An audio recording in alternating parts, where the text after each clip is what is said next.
Serilingampally corporator రాగం నాగేంద్ర యాదవ్ బాపునగర్, గోపీనగర్, ప్రశాంతినగర్లో ప్రజాబాట పాదయాత్ర నిర్వహించి విద్యుత్ శాఖ సమస్యలను పరిష్కరించారు. గృహజ్యోతి పథకం ద్వారా నెలకు 200 యూనిట్ల వరకు ఉచిత విద్యుత్ అందించడంలో ఓల్డేజ్, లూజ్ వైర్లు, అదనపు బిల్లుల సమస్యలను పరిష్కరించడం ప్రధాన లక్ష్యమని తెలిపారు. అలాగే ట్రాన్స్ఫార్మర్ల సామర్థ్యం పెంచడం, చెట్ల కొమ్మలు తొలగించడం, ఫిర్యాదులను తక్షణమే పరిష్కరించడం వంటి చర్యలు చేపడతామని చెప్పారు.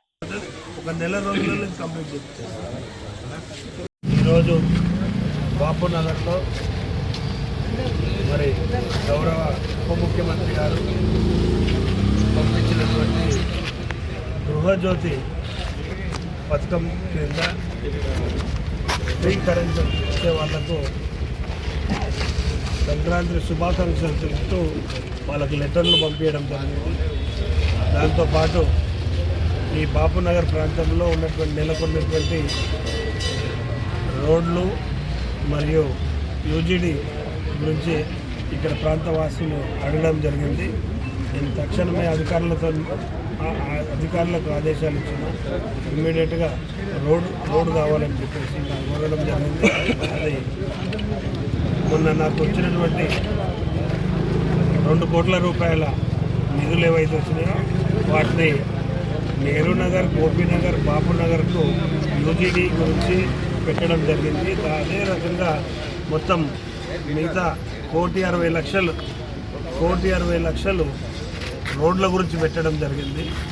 దాంట్లో భాగంగా ఈ ప్రాంత ప్రజలందరూ కోరిక మేరకు మరి ఏరియా అంతా తిరగడం జరిగింది.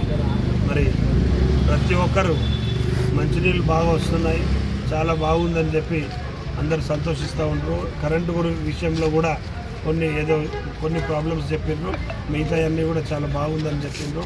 ఈ ప్రాంతంలో అక్కడక్కడ మిగిలిపోయినటువంటి రోడ్లు, అక్కడక్కడ మిగిలిపోయినటువంటి యూజీడీ లైన్లు ఏమని చెప్పిండ్రు, అది తక్షణమే ఏమని చెప్పేసి నేను అధికారులకు ఆదేశాలు ఇవ్వడం జరిగింది. అదే రకంగా మరి గౌరవ ముఖ్యమంత్రి గారు, ఉప ముఖ్యమంత్రి గారు పంపించినటువంటి ఈ ప్రజాపాలనలో మరి ఈ గృహజ్యోతి అందుకుంటున్నటువంటి వినియోగదారులకు మరి వాళ్ళందరూ కూడా సంక్రాంతి శుభాకాంక్షలు తెలుపుతూ ప్రతి ఒక్కరికి నేను లెటర్ ద్వారా మరి పంపడం జరిగింది. మరి మీ తరఫున, నా తరఫున, ప్రజలందరి తరఫున ముఖ్యమంత్రి గారికి మరి ప్రభుత్వానికి అందరికీ కూడా మరి సంక్రాంతి శుభాకాంక్షలు, నూతన సంవత్సర శుభాకాంక్షలు తెలియజేస్తూ ఇదే రకంగా రాబోయే రోజుల్లో కూడా ప్రజా సంక్షేమాన్ని ముందుకు తీసుకుపోతూ మరి అత్యున్నతమైనటువంటి విలువలు గల ప్రభుత్వాన్ని నడుపుతున్నటువంటి రేవంత్ రెడ్డి గారికి ప్రత్యేకమైనటువంటి కృతజ్ఞతలు తెలియజేస్తూ థ్యాంక్ యూ.